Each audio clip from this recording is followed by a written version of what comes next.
Are you ready to bust out of your service fatigue? This is segment one of a six-part series on how to bust it out. Today, we're focused on the 3M formula: motivation, morale, and mood. How to find it and how to keep it. So let's do this. You see, pandemic fatigue at work, it's real. And this is session one of a six-part series where we are going to break down a very specific way that you can bust out of service fatigue. And each lesson is going to be short, 15, 20-minute block of content at the most. We are recording, so if you miss anything, I promise you're going to get another chance to go back. Today, I'm going to be giving each of you a 3M challenge. 3 M's: motivation, morale, and mood. How do we find it? How do we keep it? Now, according to a recent survey by Namely, 45% of respondents report that boosting employee morale is at the top of their HR concern list at the moment. Totally makes sense. And achieving, I believe, an optimum 3M level, it takes more than hope and it needs a focused action plan. Now, some of you that were registered for this event, I've already looked at all of your names, and some of you are leaders of very large corporations or municipalities. Some of you are managers of healthcare organizations, financial institutions, got some travel experts. You're all kinds of industries are represented. I love it. But here's another group that's represented today: the solopreneurs. Those of you who may be a one-person show, or maybe you have a couple people working for you, but you are trying to manage your own 3M. We've got something for all of you. Now, most of you are probably familiar with Maslow's hierarchy of needs. We were taught it years ago when we were younger. Very, very common theme. And for me, it only makes sense that to achieve a higher level of work morale, we have to first look to our personal satisfaction. In other words, it's hard to be motivated for others if you don't feel motivated yourself. Makes perfect sense. So get ready for your first chat question, because the first one to get the right answer in the chat is going to get a door prize from me. If you've been around me at all, you know I love my door prizes. And so get ready, fingers on keyboard. The first question is, what is the first level, the first stage of Maslow's hierarchy of needs? Go ahead, put it in the chat now. First name I see is going to be the winner. Let's see what you have. You're not quite right on food. I'm looking for the official phrase. And yes, you can Google it if you want. You're getting closer. Physical, getting closer. What's it really called? Still waiting for that right answer. The bottom level, the first one. And several of you have said it in different ways. The answer is health and wellness. Hey, Lisa, I'm going to keep moving on, but will you take a look at the chat? Find out who was the first person to get as close to health and wellness as possible. And that'll be the person that we follow up with a prize. So my first question I want you to think about is, what mental health resources are available to your team, and are you providing positive encouragement for them to use the offering?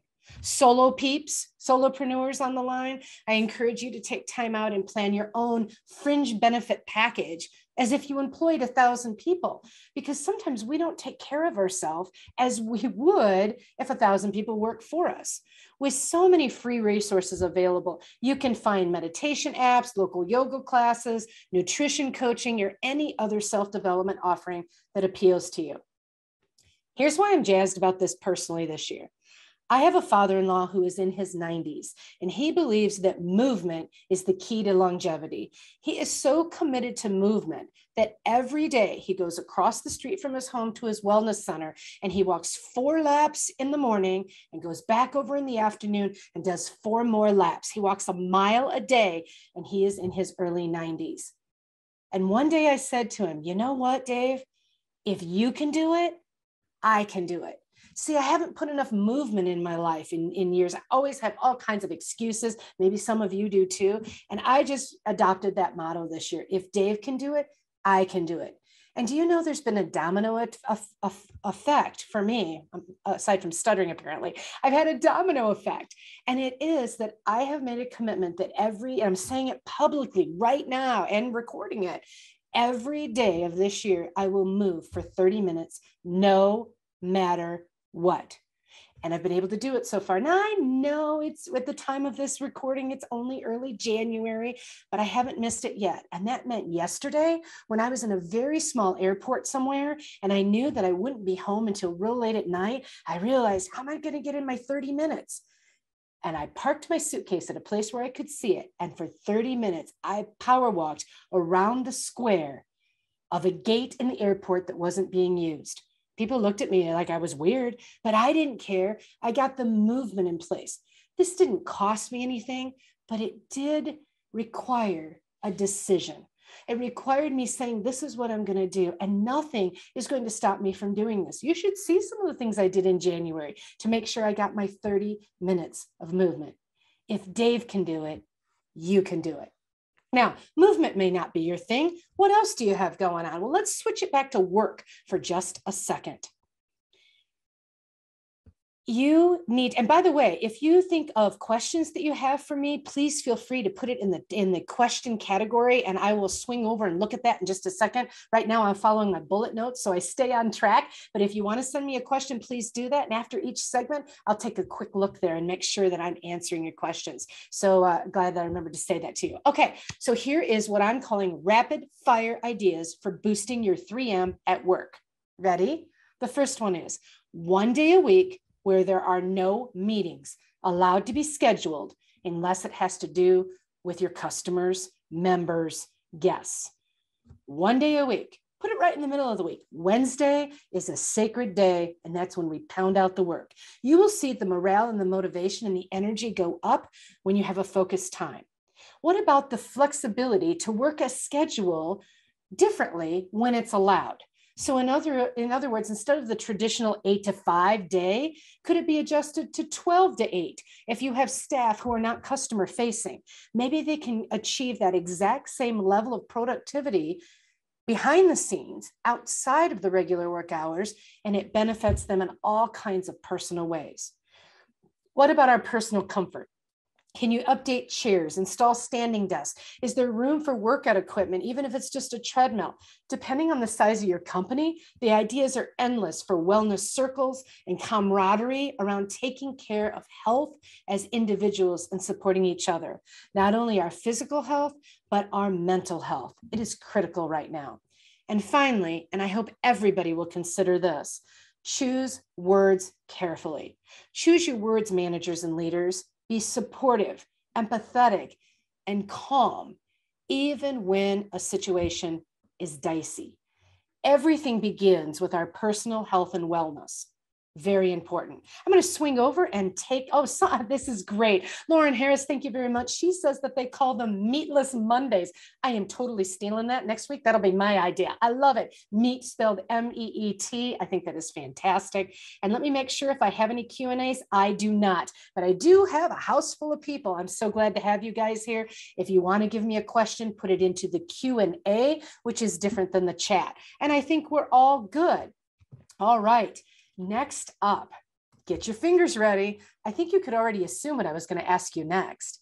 What's the second level of Maslow's hierarchy of needs? If the first one is health and wellness, what's the next one? Mason knew I was coming. Mason Davis is my winner. It is called safety and security. So in other words, think about this. And if this is new to you, make sure you Google it because you will find all kinds of information about this. I'm just giving you the basics. But once we have taken care of our personal health and wellness, the next thing we want to make sure is that we are safe, that we have security. Now, this is a little different when it comes to me talking about service fatigue. What do I mean about safety and security in this situation? Because in Maslow's, it really means a home that keeps you safe. I mean, that's really the basis of it. What am I talking about here? Well, I think that people want to know where the car is headed. They aren't just along for the ride. They want to know the destination, the path to get there whenever possible. They want to help navigate. See, knowledge is a powerful tool and it gives us a sense of security.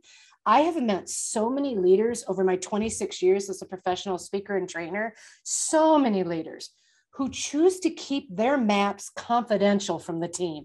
They have lots of reasons why they do it, and I can't argue with all the reasons, but I do know this.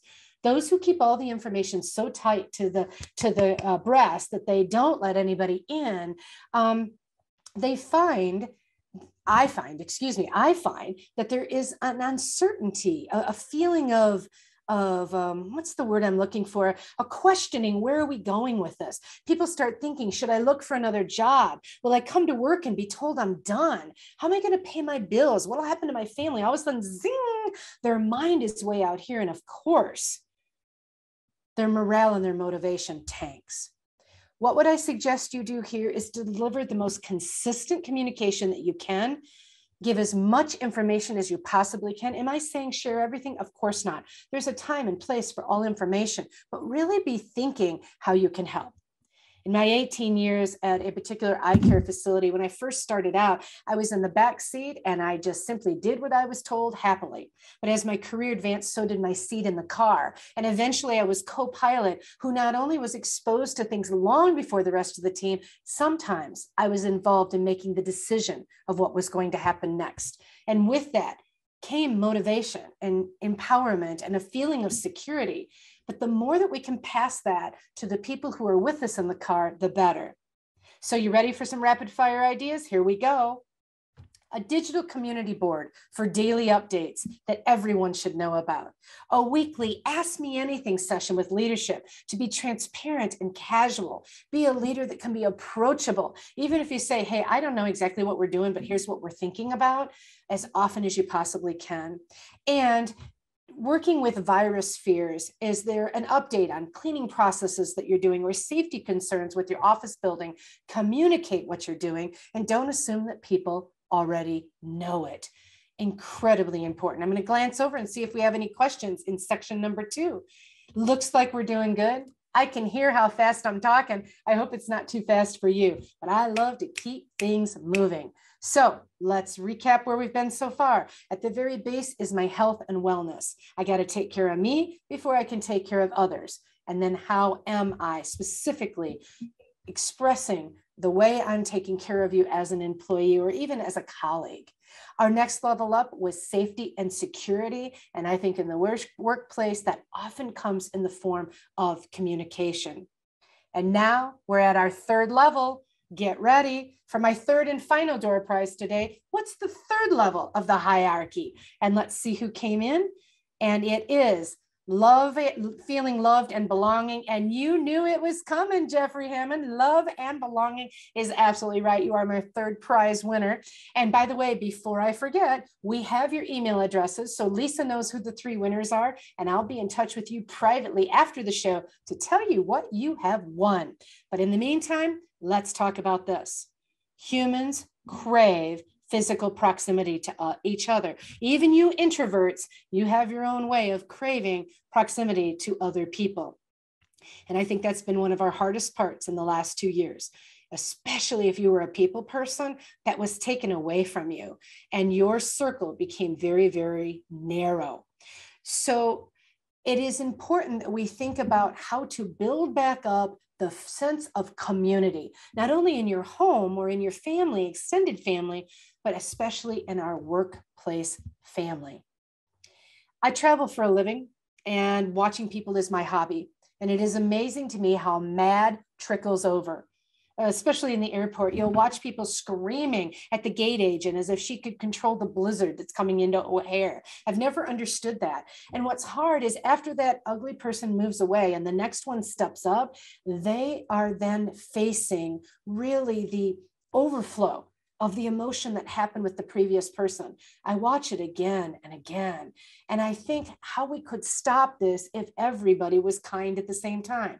Well, I think that's a pie in the sky idea. I don't think everybody's going to turn nice at the same time, but we can control how we are treating the people around us. What's interesting in my line of work, and a few of my speaker buddies are in the room here, and they know exactly what I'm talking about. As a speaker or those who entertain or sports figures, when we are done working, you know what happens? People clap.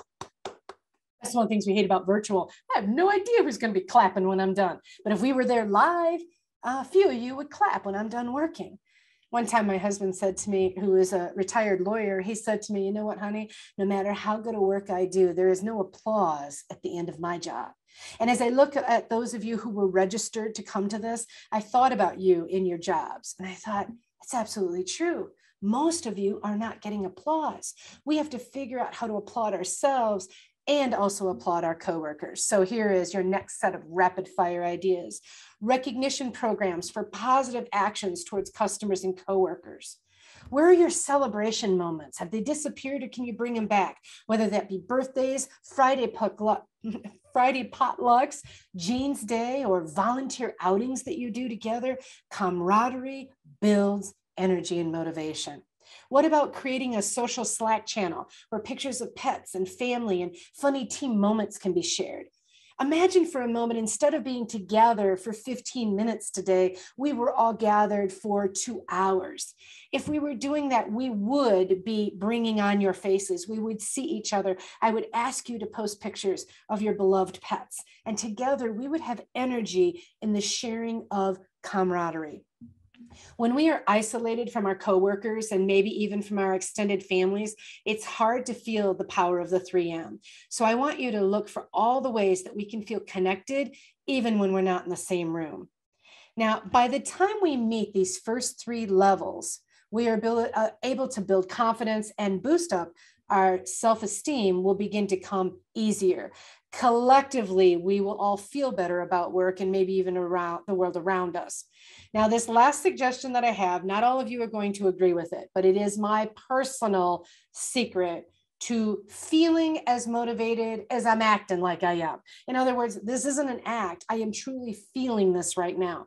And one of the reasons is because I spent a good 6 months digging through what are the ways that we can break through service fatigue. And I motivated myself in the process. And here's one of the things I did. I created my own personal bubble. Everybody has to define that for themselves. But for me, it means less watching of the news. Now, maybe that makes me short-sighted and a little ignorant about what might be happening today, but I can still get updates without constantly watching it. I have limited my social media time, and as soon as I run into somebody who is making me feel yuck, for whatever the reason is, I have either chosen to unfollow or unfriend. We have the choice to surround ourselves with people who make us feel good.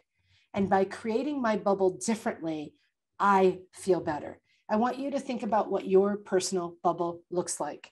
And I'm going to end the session with 3 questions. I always like to say, I don't have your answers, but I do have the right questions. Are you ready? Here they are. What specific situations exhaust all of your energy and make you feel negative? That's question number 1. You don't have to answer in the chat. I want you to answer for yourself or jot the question down so that you can think about it later. And the more specific you are, the better. Question number 2. Are you prepared to take personal responsibility for what you can control and what you can't?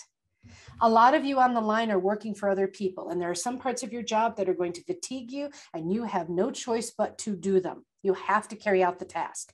But I am pushing you in this 6-part series to be looking at the specific things we can do differently. So when you notice it, like I am watching the news constantly when I'm home, it's a 24/7, the TV's on all the time. You have the choice to change that if you want to. And the 3rd question is, at work, how can you help team members do the same? To find their 3M, to find their ways to make changes that can make a difference. Can you believe we've already been together 18 minutes? It's time for me to already say goodbye. I know it feels short, but I feel short is the key. We can only do so much at one time. So I leave you with these couple of thoughts. Number 1, we will be doing this every other Friday for a total of 6 times, 2 p.m. Central, and you have to register for each one individually to get the link. But access to the video will always follow if you're not able to join us live. Number 2, there'll be door prizes every week, so make sure you come prepared to put your fingers on the keyboard. And 3rd, listening to me isn't going to make a bit of difference. Taking action on just the one or two things that I might have said today where you go, you know what? That's true. That's what's going to start the domino effect. Because once I started moving 30 minutes a day, I started doing some other things for myself. I even started a nightly moisturizer on my skin. Look at me sparkle, people. Yeah, this positive energy is not fake. It is real, but it is found through constantly looking for what can I control and how serious am I about making it different. I want you to get serious over the next 2 weeks. And when you join me here, I can't wait to hear in the chat what you've done and how it's made a difference for you and your team. Be sure to say goodbye to me in the chat because I'll be reading them. And for now, I say goodbye. Thanks, everybody.